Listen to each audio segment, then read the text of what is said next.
বর্তমানে স্ক্রিনে যে চামাচিকাগুলো লাফালাফি করছে, আপনি ভাবেন না যে এরা বিশাল কোনো ঝান্ডা গেড়ে এসছে। আপনাদের মনে হতে পারে যে এরা বিশাল কিছু অ্যাচিভ করে নিয়ে এসে তার জন্য এরা লাফালাফি করছে। এরা অ্যাকচুয়ালি একটা মেডিকেল কলেজকে বন্ধ করে দিয়েছে, তার জন্য এত লাফালাফি করছে। আর বন্ধ করার কারণ কি জানেন? বন্ধ করার কারণ হচ্ছে যে ওই কলেজটাতে 50 জনের মধ্যে 42 জন মুসলিম স্টুডেন্ট ছিল। একজন নিট পাস করার জন্য কতটা পরিশ্রম লাগে যে যারা করে পড়াশোনা তারা জানে। কত লাখ লাখ ছেলে পরীক্ষায় তার মধ্যে কিছু ছেলে সিলেক্ট হয়। যারা লাফালাফি করছে এরা সারা জীবন পার করে এটা পার করতে পারে না। এই এক্সামটা যেগুলো পার করেছে ওই 42 জন ছাত্র এবং 50 জন ছাত্র, তার মধ্যে যে 42টা মুসলিম ছাত্র ছিল।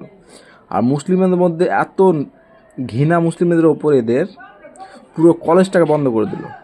তোদের যদি এতই ইচ্ছে ছিল তাহলে তোরা আন্দোলন করে আরও 50টা সিট বাড়াতিক দিয়ে 50টা শুধু হিন্দুকে দিতিক সিটগুলা। একটা মেডিকেল কলেজকে বন্ধ করে এমনভাবে লাফালাফি করছে, এটা মানুষ বিশাল কিছু করে দিয়েছে। ওই মেডিকেল কলেজটাতে অনেক মানুষের ট্রিটমেন্ট হতো, সাধারণ মানুষের। এরা এত বড় জাহিল যে কোনটাতে দেশের উন্নতি হয় কোনটাতে দেশের অবনতি হয় এটুকু জ্ঞান নেই। এরা হচ্ছে দেশের জন্য ক্যান্সার যে খারাপ। এরা দেশটাকে নরকে নিয়ে যাবে আস্তে আস্তে।